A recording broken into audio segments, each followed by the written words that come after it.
Hey guys, Supersonic123 aka John here. Welcome to episode number 12 of the West Ham Career Mode. Very exciting episode for you guys today as we take on Manchester United away in the fourth round of the FA Cup in our first game. And our other two games are Manchester City away in the Premier League and Southampton away in the Man City at home and Southampton away in the Premier League. I'm sorry. It's not three away games, it's two away and one at home. But anyway, we do actually play the second team to face Manchester United here in the fourth round of the FA Cup because the FA Cup isn't our primary goal with West Ham, like doing well in that. We would like to do well in it, but I think, plus I have faith in the boys selected out there, even if this is a well-strong United team that they've picked. They've signed another striker in Romelu Lukaku in-game. Can't really see why they would have done that, but okay. I've already got Ibrahimovic, Rashford, Rooney could play there, although he tends to play a bit lower. Anyway, our lineup features a debut for Thomas Lemar, January transfer window signing for Monaco. He just wear the number 34 in this game because I forgot to give him a number, and so we just automatically given the number 34. I don't mind the number 34 on it, to be honest, but I would be open to changing it before he plays for us again. But anyway, he does almost set up Ashley Fletcher against his former club there to make it 1-0 to the Hammers. But from the resulting corner, Sofian Fuguli will swing the ball. It'll be headed up by Eric Bailey.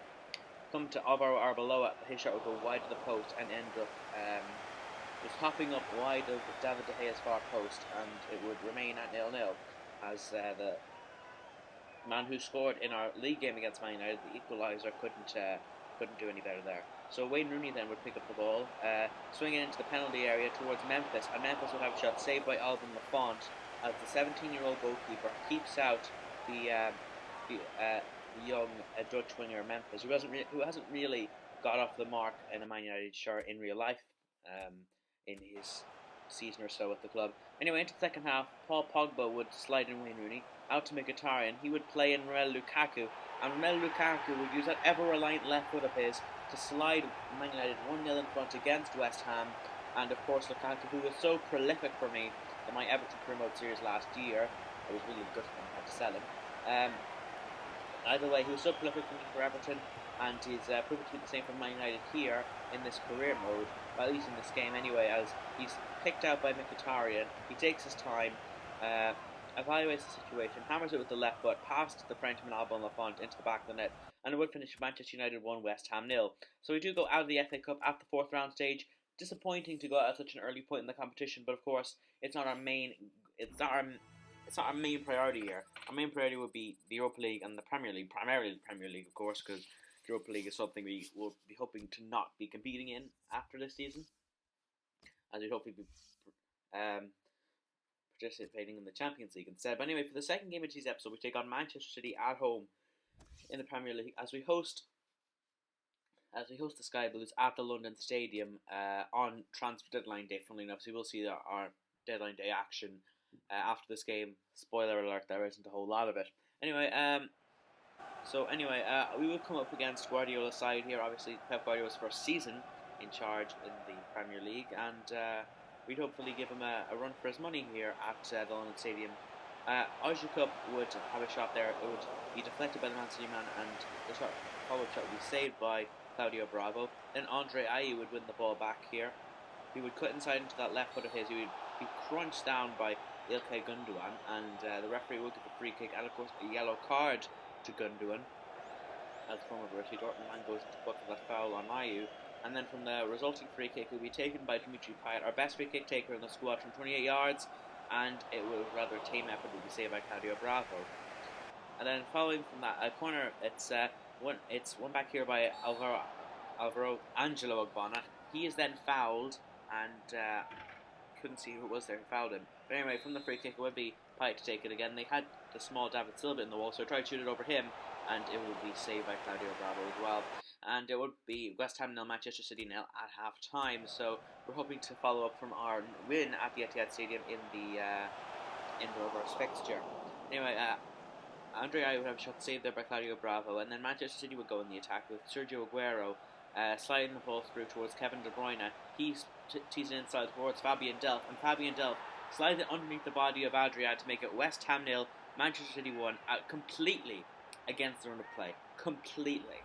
Manchester City had really no clear-cut chance in the first half, and now they score early into the second half following this goal against massively against them play. We were really the dominant force in this game, and Manchester City were very fortunate to be in front at this stage.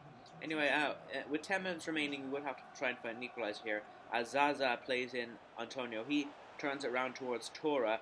This excellent team movie. His shot is intercepted by De Bruyne, but he's then taken down by Bakary Sagna, and a penalty is given by the referee Andre Mariner as he will have the chance to equalise here from the spot, as Mark Noble would face up against the former Barcelona man Claudio Bravo.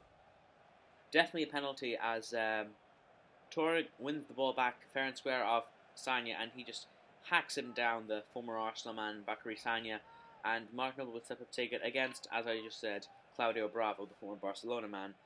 And Mark Noble, well, it wasn't the best penalty I've ever taken this year, but it did the job. It beat the Chilean in goal, and Mark Noble would make it West Ham 1, Manchester City 1, as we deservedly equalised, having dominated the game. We were unfortunately behind, but I was ecstatic. I mean, it was quite a poor penalty.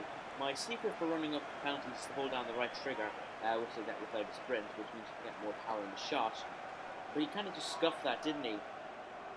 He really did stuff that, didn't he, though, Mark Noble, but he still scored. And we could try and find a winner here with Andre Ayew playing in Simone Zaza in injury time, but his shot was tame and would be collected cleanly by Claudio Bravo, as it would finish West Ham 1, Manchester City 0 at full time.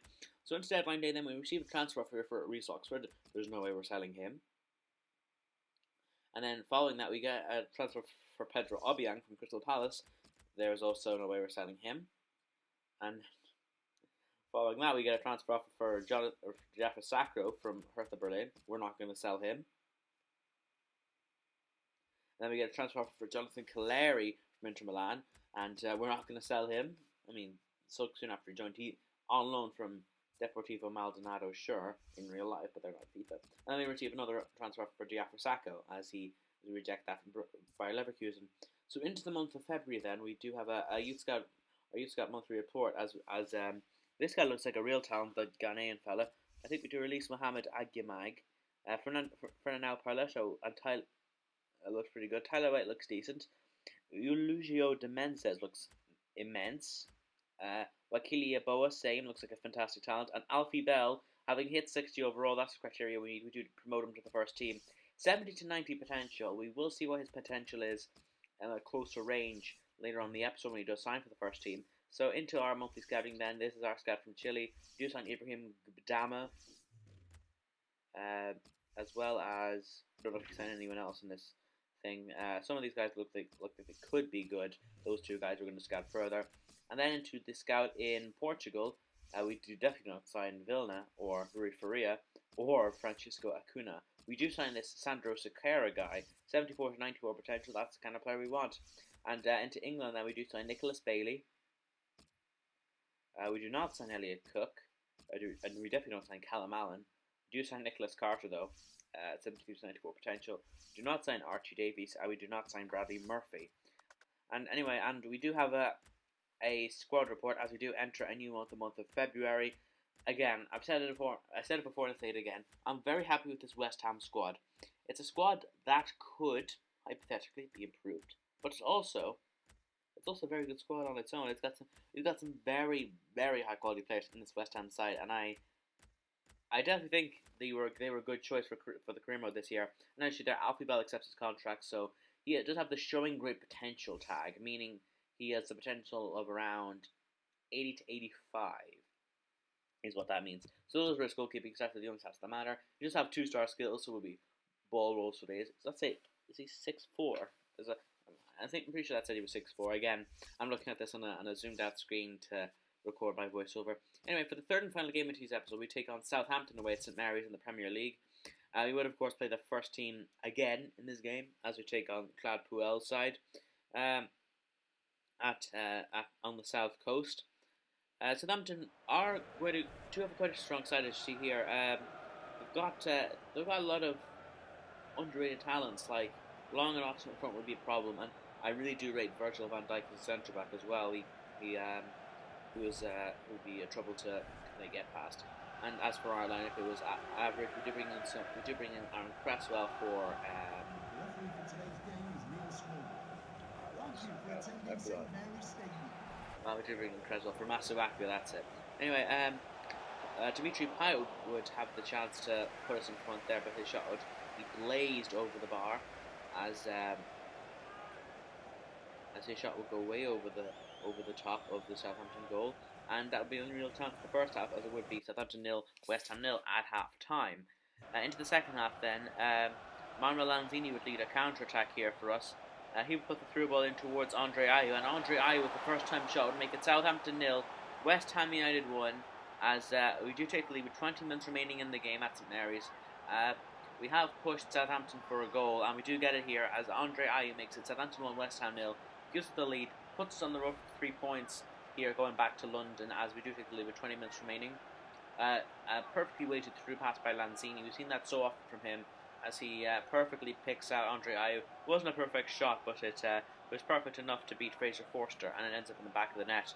So the Ghanaian can celebrate yet another goal for us, as we do, of course, play him as our first choice striker. 3 goals in the Premier League. Anyway, Aaron Cresswell would get us going here. He would find Simone Zaza off the bench. He would play in Manuel Lanzini. Manuel Lanzini would shoot the ball just wide of the post as we look for a 2-goal cushion here to see off Southampton and to put the game to bed. But the finesse shot from Lanzini ends up just going wide of Fraser Forster's post. And then following that move there, we would lead a counter-attack here with Aaron Cresswell picking the ball up from a Southampton attack. He would find, I couldn't even see who that was, Kouyaté, that's who it was. Lanzini would then play the ball outright towards Sofiane Feghouli. Sofiane Feghouli would have a shot, be saved by Forster, but Cheikhou Kouyaté would follow in on the rebound to volley into the roof of the net to make it Southampton 0, West Ham 2, as we do, in fact, double our lead here and secure the 3 points. Almost into injury time, as we do make it Southampton 2, West Ham 0. The Algerian Feghouli did well there, but it was saved by the Southampton goalkeeper Fraser Forster, but Kouyaté was on hand. He rifled it into the roof of the net with the left foot on the volley, as we do, in fact, seal the 3 points more or less, giving us a 2-goal lead in this game against Southampton, as it would finish Southampton 0, West Ham 2 at full time. And well-deserved win there away from home. Following that, we have some player training here. I've taken away Alban Lafonstriel and put in, of course, our new youth goalkeeper Alfie Bell, as Lafon's nearly 80 overall, so Alfie Bell, we want to increase his overall so he can be a good backup goalkeeper in the future. And for the final act of today's episode, we do offer a contract extension to Arthur Masuaku, as we do increase his wage to 70,000 a week. And in tomorrow's episode, we take on West Brom and the 2 legs against the Europa League. So we'll see you for that, and goodbye. Make sure to like, comment, subscribe, and see you.